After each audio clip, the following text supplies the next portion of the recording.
Welcome to the Salisbury Area Chamber of Commerce Education Committee Network's PAC 14 TV show, Education is Everybody's Business. My name is Ladd Colston. I am a business member with the Chamber and the CEO of Sustainable Visions, LLC. I will serve as your host for today's educational topic, which is Women in Leadership of Higher Education on the Eastern Shore. Sponsored by the Community Foundation of the Eastern Shore, Chamber CEO Bill Chambers and our Education Committee Network members want this TV show to be a source of community awareness and knowledge of topics that impact education and workforce development here on Maryland's Lower Eastern Shore. We appreciate you listening in and providing us with your feedback on its usefulness. Please subscribe if you're viewing this show on YouTube, and a thumbs up if you like it. In this exciting, informative episode of Education is Everybody's Business, I feel truly honored to introduce you, our viewing audience, to not one, not two, but three trustee-appointed women presidents of higher education here on Maryland's Eastern Shore. This is such a historical precedent here on the Delmarva Peninsula. That's Delaware, Maryland, and Virginia, for those that don't know Delmarva. In sequence of their appointments, we will first travel out to the University of Maryland Eastern Shore, to the town of Princess Anne in Somerset County, where we will talk with Dr. Heidi M. Anderson, President. Second, we will then go to Salisbury University in the city of Salisbury here in Wycomico County and talk with Dr. Carolyn Lepri, President. Lastly, we will go out and visit the newest appointee, Dr. Deborah Casey, President of Wor-Wic Community College, also here in Wycomico County. It gives me great pleasure to introduce our viewing audience to Dr. Heidi M. Anderson, President of the University of Maryland Eastern Shore, home of the Soaring Hawks and the theme, Soar Above and Beyond. In the short amount of time that you have been president, I think it's 5 years now? It's 5 years, just completed. There have been numerous and noteworthy developments that you have implemented. And I will say that I was very impressed with your University of Maryland Eastern Shore website, where it encompasses current research centers and programs. Mm-hmm. You have a free online edX business courses that are offered, and a U.S. News and World Report national rankings, to just highlight a few. I'm amazed. So I've got three questions for you. And the first one I want to ask is, what are some of the more significant accomplishments or achievements that you would like our viewing audience here on the shore to know about the University of Maryland Eastern Shore? Well, Ladd, let me start by saying it is a pleasure to be here today and to share with you what those accomplishments happen to be. Let me start from the beginning and say, yes, 5 years. 2018 was when I arrived, and one of the things I'd like to start out by saying, because you touched upon it, is the Carnegie, the U.S. News World Report, the rankings. We have moved up 4 times since I've been here. So that in of itself is a great accomplishment. And we cannot do that without the fabulous work of all of our faculty, our staff, our alumni, and our students.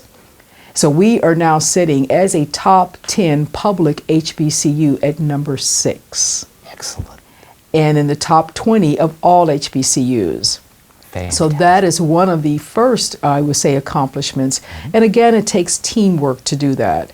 When I started, I said to the campus, my mantra is team, together in excellence, affirming and achieving our mission. And that's what we're doing. And so then I'm going to slide into a little bit of the other accomplishments. Part of who we are as the University of Maryland Eastern Shore, here on the Eastern Shore, is we're the land grant.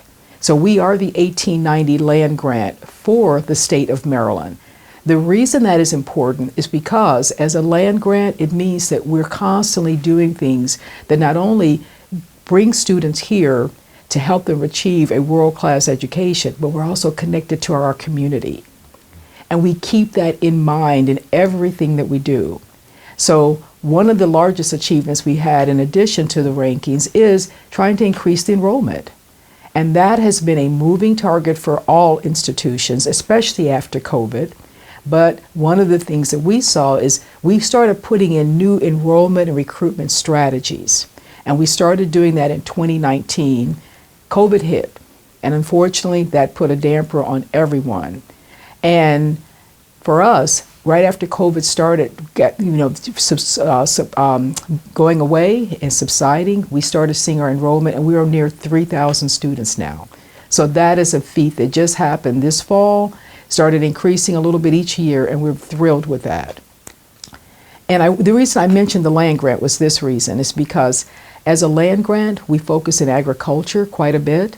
We also have the world-class research that you alluded to. And that research helps us to make sure we're working with the lower Eastern Shore and our surrounding counties to help solve those problems that happen in our counties. So things like the Chesapeake Bay, how do you make sure that we're getting the oysters out or the crabs, or how do you make sure that there's no harm happening? How do we look at the chicken litter that is on the farms, and how do we help our farmers do that differently? How do we help them deal with hemp? And then you go all the way to the other side of what we do on the Lower Eastern Shore in healthcare disparities. And I'll pause there and come back to it if you like, but I could continue to name a number of different things that we're so pleased with and that are accomplishments that we've had here. Excellent. Moving forward, what are some of the challenges that you currently foresee for higher education and UMES with respect to new global technological innovations such as AI, artificial intelligence, and digital literacy? Interesting. For us, we don't take it as a challenge, we take it as an opportunity. And the reason I say that is this: we now have one of our new and latest degrees is in digital literacy, digital media studies. And so that means we are embracing artificial intelligence, and we're embracing the digital technology that goes along with that effort. I have to say this is the other part of artificial intelligence that people don't think about is the artificial intelligence that goes into helping with patients. So here at the University of Maryland Eastern Shore, we have 8 health profession programs. And we have a new world-class facility that was just created, our new School of Pharmacy and Health Professions building. So here's what people don't think of. You go in there, you want a student to learn about how to take care of a patient who happens to be an infant or an elderly person, and we have these set up in our simulation laboratory. And I hope that your team might get over and see some footage of that. But think about that. And you don't think about that from the standpoint of artificial intelligence, but it is. It is the technology helping our students learn what they need to learn before they go out and work on real patients. Now, I'm a pharmacist myself, and I can tell you, you want them practicing on the artificial patient before you go to the real one. Without question about exactly. that. Exactly. And so with our 8 health professions here in our new building, in our new facility, we're now going to be able to take all of the students through those kind of simulation transactions and working with the elderly patients, a female patient, a male patient, and like I said, an infant, before they ever get in the clinical setting. So artificial intelligence has a lot more meaning when we attach it to, I think, the majors, and not just think about it as something that is a challenge. We take it and embrace it and make it something that can be worthwhile in the classroom setting. I had no idea you had 8 healthcare professions. We do, and about to add a 9th. I want your viewers to know that. We are looking at, and we have already gotten it approved to add veterinary sciences here. Yes, think about what I said about land grant and the farmers. And now we're going to add veterinary sciences. We expect our board to approve it at the meeting in December. So January, have me back on and I'll come back and talk about that. All you dog owners, cat owners here on the shore, take note. Exactly. Now, I want to ask this question, and you've already answered it in some aspects. To grow and sustain our local regional business economy, what other academic and professional career programs do you see UMES providing to help supply our workforce needs? Excellent question, Lad. Already, I've mentioned the health professions, and one of the things we provide back to our local community.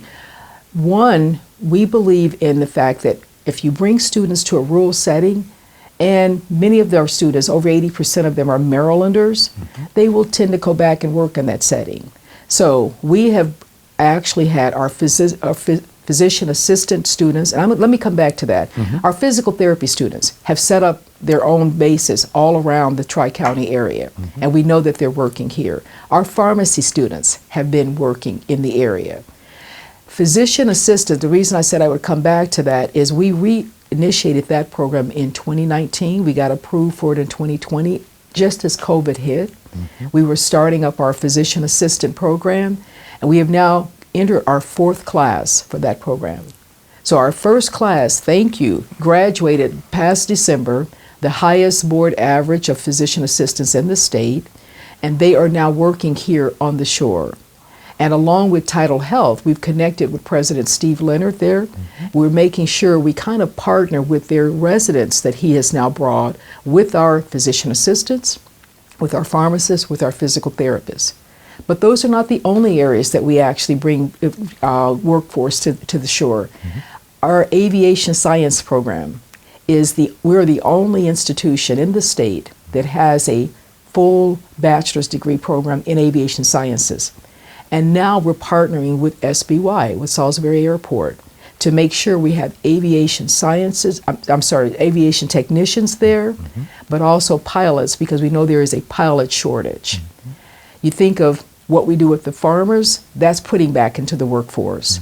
And then I must tell you, our teacher shortage. We know that there's a teacher problem throughout the state of Maryland, throughout the U.S., and Dr. Richard Warren, in his program, in trying to do what we call his Men of Color program, bringing those men who are interested in teaching, who happen to be men of color, and making sure that they're connected back in the classroom.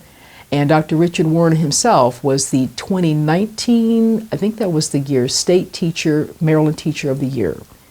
So those are just a little bit of the highlights of what we do to make sure that we're giving back not just economically to the shore, but also to the workforce. Wow, fantastic. Viewing audience, take note of this. Transformative education. I've heard it, I've seen it.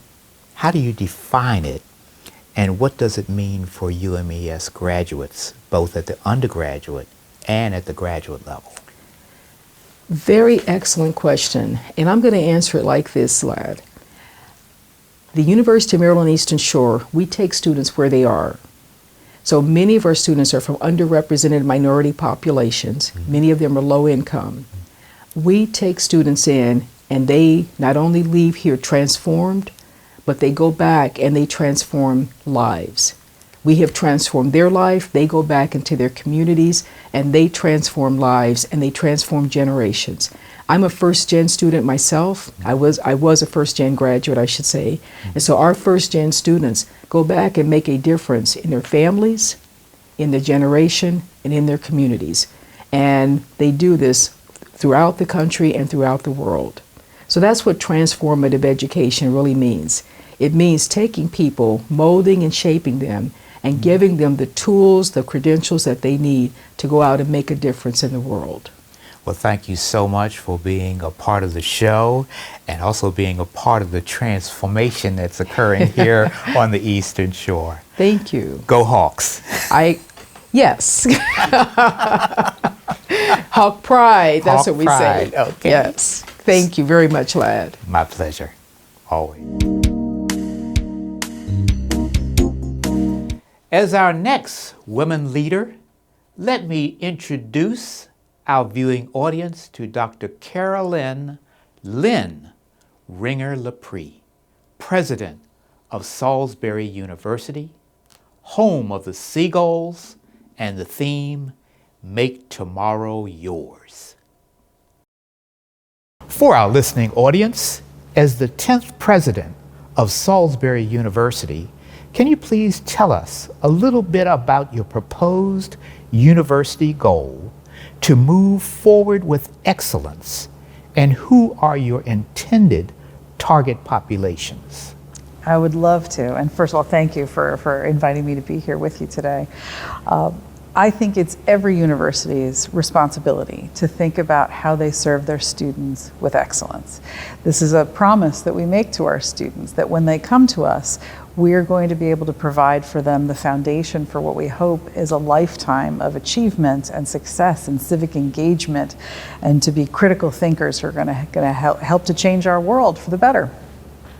I think that's a service we also we perform for our community, is thinking about excellence in everything that we do, whether it's in the activities that we perform, whether it's the academic programs that we offer, that we're thinking about how we're going to pay it forward to our community. We hope that our students who come to learn with us here will want to stay on the Eastern Shore and be a part of this incredibly vibrant community.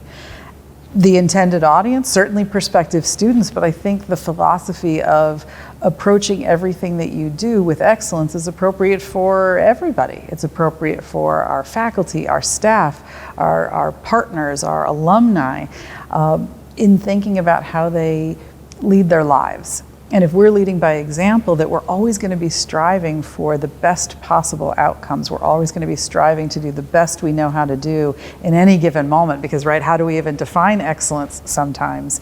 It's sometimes the setting the goal that we're not just going to settle for fine. We're not just going to settle for this is good enough today. We're going to constantly be in a state of evolving and critical thinking and continuous improvement. So I think those are the kinds of things that really drove me to want to come here and say, there's so much excellence here already, and let's push that needle even farther and do the best we can for the people we serve.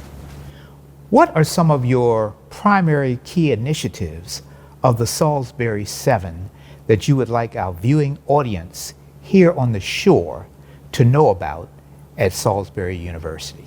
Okay. Well, there are 7, but I'll for the time we have allotted, let me talk about 3 of them in particular that I think I would love people to know more about. The first is really just thinking about how we are a people-first institution, and for me, what that means is that we are thinking about the human impact of everything that we do, whether it's thinking about the impact of our decisions, our financial decisions on the people who work here, or whether the impact of every decision we make on the students we serve now and that we hope to serve in the future. I think always coming back to every difficult decision, every choice we make, what's going to be the human impact of this, and trying to do the best we can to recognize that everyone that we come in contact with is a person with thoughts and feelings and perspectives and should be a part of the discussions we have in terms of future directions. For an institution that prides itself on shared governance, making sure that you have that people-first philosophy, I think, is critical, because what we mean by that is that we want a whole host of people talking to us about decisions that we make and where the university is going to go in the future. So I think that's a really key one, is caring for the people that we have in our community, on our campus, and how we never forget that they're at the heart and soul of everything that we do. And I hope people enjoy working here and coming to study here, and I'll do everything I can to keep it that way. Another one that I would point out is in thinking about this as a community, right, broadcast, is thinking about how we help the Eastern Shore, how we think about the community in which we are situated. I think we're very fortunate to be a regional comprehensive institution, and that we try to feel as if that we are definitely a college town, that we are a college that serves its town, and that the town is a part of who we are and what we can do. I think that's incumbent upon us to understand what the workforce needs are, what the needs of our community are, how they can engage with the activities we have on campus, how they can help us understand how we should be educating our students, who we definitely hope will stay after they graduate on the Eastern Shore and then be members of our community in return. We have a lot of alumni who live in the area, and we just want to continue to grow that. So that's another thing that I would say that we're putting a lot of time and attention to, is learning what the area needs are, how can we better serve them, and then how we can continue that population influx of our wonderful, wonderful students. And the third I would talk about is high impact practices for our local business owners, for those who are in our community. High impact practices to us are things like internships, research opportunities, research with faculty, study abroad, study away programs, our honors program, opportunities for our students to learn outside the classroom as much as they're learning inside the classroom. And why I think that's a good one to mention here today is so many of our students have phenomenal learning experiences working with our local community members, whether they're interning, whether they are helping to solve community-based problems like our PACE program, our Presidential Citizen Scholars, who just worked with blind industries to plant trees, to help water remediation. All of those kinds of things are things that I think that's when a university is put in the best spotlight, is we're doing things that matter to the community in which we sit. And so I love that idea that we're putting time and attention towards high impact practices, because it helps everyone. It helps our students, it helps our community, it helps the institution. Moving forward, what are some of the challenges that you currently foresee for higher education and Salisbury University with respect to new global technological innovations such as AI, artificial intelligence, and digital literacy? I think these are things that a lot of, it's not just institutions of higher education that are coping and thinking about what this is going to do in terms of disruption to the way we operate. I think for us, some of the things we're thinking about, and in many ways, we're just starting to really discover what some of those impacts might be. On the one hand, we want to make sure we're educating our students about these disruptive forces like AI. How do we make sure we're incorporating that kind of educational experience into the classroom so we can have our students become the leaders in terms of education? And I mean, AI is going to, I think, change everything. Personally, I think it's going to change a lot of what we do. Right now, we're coping with things like the use of ChatGPT, which is a major disruptor when you think about plagiarism and who's really writing, who's really putting assignments together for that our students are doing, and our faculty are struggling with that. How do we counterbalance that? So some of it's just how much are students using AI and AI-related programs as crutches instead of actually doing the learning. So I think that's something that we are definitely looking towards. Personally, I'm a communications scholar. I think digital literacy is one of the most critical things that we can be talking to our students about right now in terms of what is good information, how do you suss out quality sources versus maybe just things that they're seeing on TikTok. No offense to TikTok, but I think a lot of our students think everything that they see on the internet or everything that they see in terms of social media on their smartphones is a reputable source. And I think that they're also, because of you get in your feed the things you've already looked for, so you're not being exposed to alternative perspectives and points of view. And I think that's absolutely incumbent upon us at the university, in a university setting, to be educating our students about this. It's going to change the way we do business, and I think we're just starting to discover how automation, how AI can change the way we do business, and some of it's going to create efficiencies. We're still learning about what those might be, and some may change the way we do business entirely in terms of that human capital, which I just spoke about. So it's a balance, and I think we're right at the beginning of just starting to understand what those ramifications are going to be. But we have smart minds on this campus who are already experts in field, who are helping to educate us in the administrative roles about what this might mean. To grow and sustain our local regional business economy, what academic and professional career programs do you see Salisbury University providing to help supply our workforce needs? Well, I think there are some in place right now, and I think there are so much more to come. And I think I would lead my answer off by saying I would love to open that avenue for communication with local business owners, even more than it already is. I just spoke yesterday to the Greater Salisbury Committee about workforce and the kinds of things that we'd love to know and better understand. So I hope people feel comfortable coming to the institution and telling us what those needs are. Some of the things that we're already hearing is thinking about how we're infusing core skills into our major programs. How are we better meeting the emerging needs in every industry? So when we think about, say, marketing professionals, digital media specialists, what's the skill set that maybe has changed, right? Maybe we need to be infusing a little more of the AI, a little more of the digital proficiency that perhaps wasn't built into curriculums of old.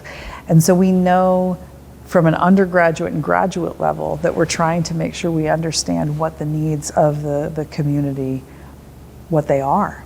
And so some of that's communication, and I hope to make sure that we develop those pathways for communicating. I think anytime we can get our interns out into the area so that they can see for themselves what it's like to work in this community, to work for our local business owners, is absolutely critical. And even when it's not a formalized internship, I love that a lot of our students work in the area. We also have a lot of students who are from this area. It's an area that they know and love and that they're hoping to stay. And we're just looking towards programs, perhaps in certificates that we might offer for current workers in the workforce. What are they seeing as deficiencies or skill sets that they'd like to add to their repertoires? Perhaps they need more accounting. Maybe they need more social media literacy or education. And so how can the university be providing some of that education for the current workforce? How can they come back, whether it's continuing education in a formalized way or just lectures or programs that they could take advantage of? So we're actively exploring those kinds of possibilities. That's outstanding, and I'm sure our viewing audience will be looking at that because you're offering not only credit courses for degrees, but also non-credit courses for those that want the professional certifications. That's what we're hoping for, yes. For our businesses. Yep. Wow. Absolutely. Well, I wish you the best. Thank you very much. Much success. Appreciate that. Go Seagulls. Go Seagulls. It is a pleasure to introduce everyone to our newest higher education leader, Dr. Deborah Casey, President of the Wor-Wic Community College, home of the Dolphins, and the theme, Explore Your Future, Choose Your Path. On behalf of the Salisbury Area Chamber of Commerce and our Education Committee, welcome. Thank you. It is truly a pleasure to have you on board and in place as only the third president of Wor-Wic Community College. For our listening audience, please tell us a little bit about yourself professionally and why you decided to pursue Wor-Wic Community College as a professional destination of choice. Thank you. I appreciate you so much. This is a great question. When I think about education, education changed my life. I grew up as a first-generation college student in a small community like I am here at Wor-Wic Community College. My dad worked at the local grocery store, didn't finish 8th grade, but really was committed to education. My mom worked in the same factory for 30 plus years locally as well. So when I think about who our student population is here, and I think about the experiences about being a first generation college student and the mission at Wor-Wic Community College, what better place than for Deb Casey to choose than Wor-Wic?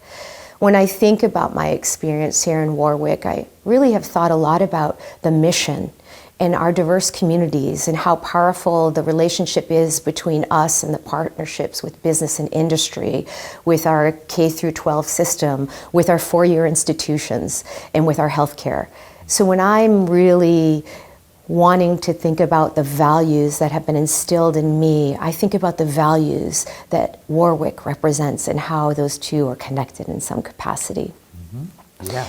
I came from working in higher education for a lot of years and grew up in being an assistant dean, a vice president, and I really thought, wow, what impact could I have in becoming a president? And so when I looked across the country at various places, Wor-Wic was one of those places I was looking to come. And I was looking for that because I was thinking about their mission. I was thinking about those values of accessibility, of community, of diversity, of innovation, and integrity and learning. So Wor-Wic picked me and I picked them. It was a mutual relationship between us that said, hey, this is where you need to be and this is the impact you can have in our future here at Wor-Wic, and I'm here to do that, create the new future of Wor-Wic Community College.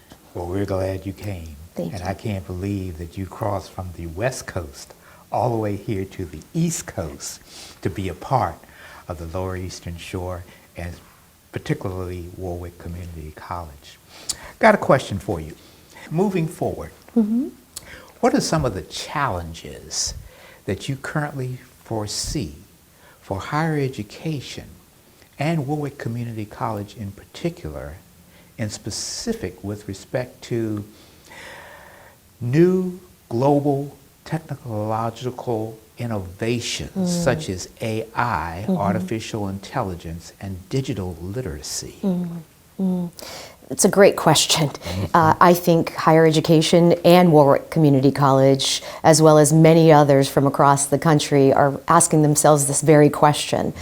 When I think about AI and I think about digital literacy, I immediately go to what are we doing to meet the needs of our business and industries today? Does our curriculum reflect what is needed in regards to the technology?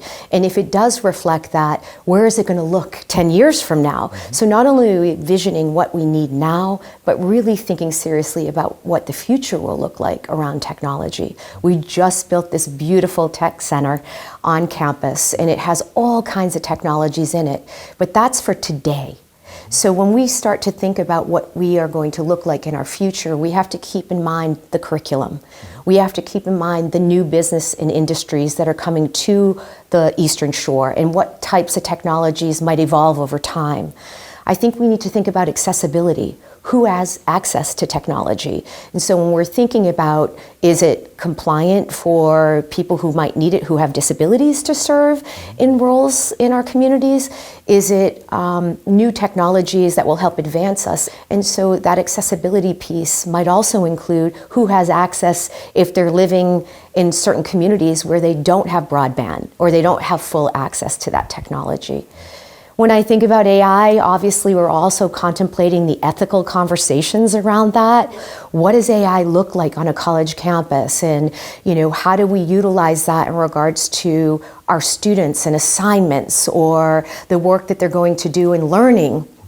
And so we have to really think about those ethical conversations around it. I'd say in regards to digital literacy, also making sure that our students and our faculty and staff understand how to use the technology. So often new technologies come into play, but people don't know how to use it completely.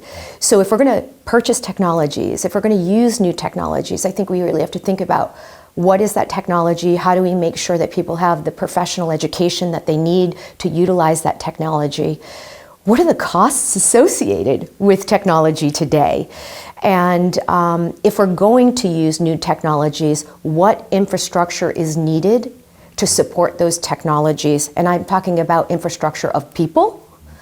I'm also talking about the infrastructure of the technology and its actual usage.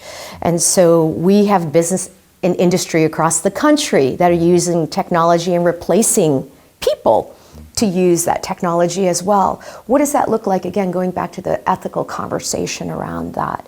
So I think all of the conversations around AI and technology, also we need to think about the accountability measures that are associated with it, the policies, the procedures, the infrastructure. Still is going to take us time, but we have to evolve as technology evolves, or we're going to be left behind in that process. Great ideas. I really like the applications that you're projecting for Wor-Wic Community College and taking it all into consideration. Looking at our Lower Shore economy, what visionary ideas or initiatives would you like to see Wor-Wic Community College explore to help supply our workforce needs here? I think right now we are exploring what are those pathways and how successful are those pathways in working with our students and our faculty on this campus and in the community. Mm-hmm. When I think about our continuing education and our workforce development programs, I'm thinking a lot about what are we doing to meet the needs of the current workforce, and then where do we want to go? Mm-hmm. So our Guerreri Technology Center has a new welding lab in it that our students are gearing up to go out into the community and do more work around welding. We have advanced manufacturing and the work that we're doing there. We have work with electricians and our construction industry, and what does that look like to make sure we're supporting the needs of local business and industry. So our skilled trades areas are vital to what's happening in the Lower Eastern Shore for sure. In addition to that, though, I think it's also important to think about our transfer programs and the work that we are doing around STEM. Our STEM program here has been wonderful in that our students in small classroom spaces are working alongside faculty doing research. And so our honors work that the students are doing with our faculty is helping them understand what are things that they can do in the STEM field and then transfer to a four-year institution and continue that research with four-year universities and working with faculty there. So I think when we're talking about continuing education, workforce development, or we're talking about our transfer programs, what we're really saying is what is the need locally within the state of Maryland and within the nation that our students need to have as tools in their tool belt to help them be successful out there, as also a way for us to grow our economy internally here and on the Eastern Shore. Traditionally, Wor-Wic Community College has helped to supply healthcare needs here on the Lower Eastern Shore. Yes. Would you want to elaborate on some of the visions or programs that you see in healthcare here at Wor-Wic Community College? Thank you. I think our health professions programs are fabulous. Our students enroll here and have great faculty in the classroom teaching them, and then they go to their clinical experiences and are prepared to get jobs in the workforce. One of the new initiatives that we have done around our nursing program is added an additional cohort because we've needed more nurses locally, and so adding another cohort of nurses has really helped us. Our radiology technology program, our physical therapy assisting, our occupational therapy program, these are all really important programs for our local communities. And we are looking at what are new programs for the healthcare professions that we need to be thinking about in our future. And we will be working alongside a lot of the healthcare industries local to us that will be able to share with us some environmental scanning of what is needed for programs that we can help support them by putting that curriculum in place here at Wor-Wic. So there'll be lots of future conversations and dialogue around the healthcare industry and what we can do to serve our local community. Outstanding. I love that. Okay, thank you. I love it too. I love it too. And I'm sure our listening audience, especially our businesses here on the Eastern Shore, will appreciate that vision and how we're looking at trying to supply that workforce so desperately needed Yeah, here. I'd like to talk a little bit, if I could, briefly as well as I'm pondering here and you're talking about the global businesses in the communities that may be coming to us in the future. So as I think about the future, I'm also thinking about how do we bring that global education locally to us. And so that could be through opportunities where we have Fulbright scholars who are faculty who might join our faculty and team teaching, and having them share what's happening abroad as they are working with our students here. So students might not be able to afford to go abroad, but they might have that global experience here that they might bring out to our businesses. In addition, we might be able to set up opportunities for study abroad where our students here may be able to go abroad with some faculty and have those experiences. So if we're talking about wind energy, for example, and sustainability, and how our environment needs to have more people studying it to learn how to treat it with kindness and love so we continue to have good, sustainable environments for people to live. Maybe we send a group of students over to Denmark to look at what it looks like in regards to wind energy and wind power. And then maybe Danish students come over here and are at Wor-Wic Community College talking about globally what we could do around that wind energy as an example. And then how does that look to our businesses in our communities here, or those that might come to us? Is one example how I think we could use global education to help frame a different way in our future of looking at how we could serve locally as well as globally our students and our communities. Wow. I love your vision. And I wish you the best. Thank you. Much success at Wor-Wic Community College. Go Dolphins. Go Fins.